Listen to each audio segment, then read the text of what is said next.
24 એકાદશીઓમાં સૌથી કઠિન અને સૌથી વિશેષ છે નિર્જળા એકાદશી. પણ શું તમે જાણો છો આ એકાદશીનું આટલું બધું મહત્વ શા માટે છે?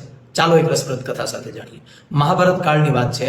પાંડવોમાંથી ભીમ સિવાય બધા જ લોકો એકાદશીનું વ્રત કરતા હતા. ભીમને ખૂબ ભૂખ લાગતી હતી અને તેનાથી ભૂખ સહન નહોતી થતી, એટલે ઉપવાસ કરવો તેમના માટે અશક્ય હતો. પોતાની આ મૂંઝવણ લઈને ભીમ મહર્ષિ વેદવ્યાસજી પાસે જાય છે. ત્યારે મહર્ષિ વેદવ્યાસજી તેમને ઉપાય બતાવતા કહે છે કે ભીમ, તું આ વર્ષની બીજી કોઈ એકાદશી ન કરે તો ચાલશે, માત્ર જેઠ મહિનાની શુક્લ પક્ષની એકાદશીનું વ્રત કર, જેમાં અન્ન અને જળ બંનેનો ત્યાગ કરવાનો હોય છે.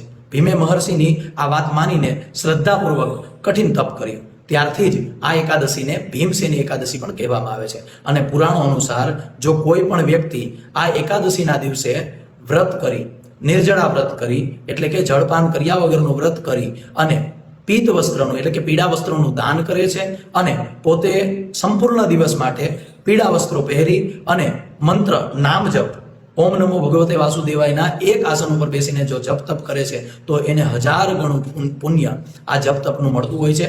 અને સ્વયં ઠાકોરજી એટલે કે નારાયણ સાથે કનેક્ટિવિટીનો અનુભવ એને થતો હોય છે અને બધા જ પાપોમાંથી મુક્તિ મળતી હોય છે. માટે આવતીકાલની નિર્જળા એકાદશીનું વ્રત આપણે સૌએ અવશ્ય કરવું જોઈએ.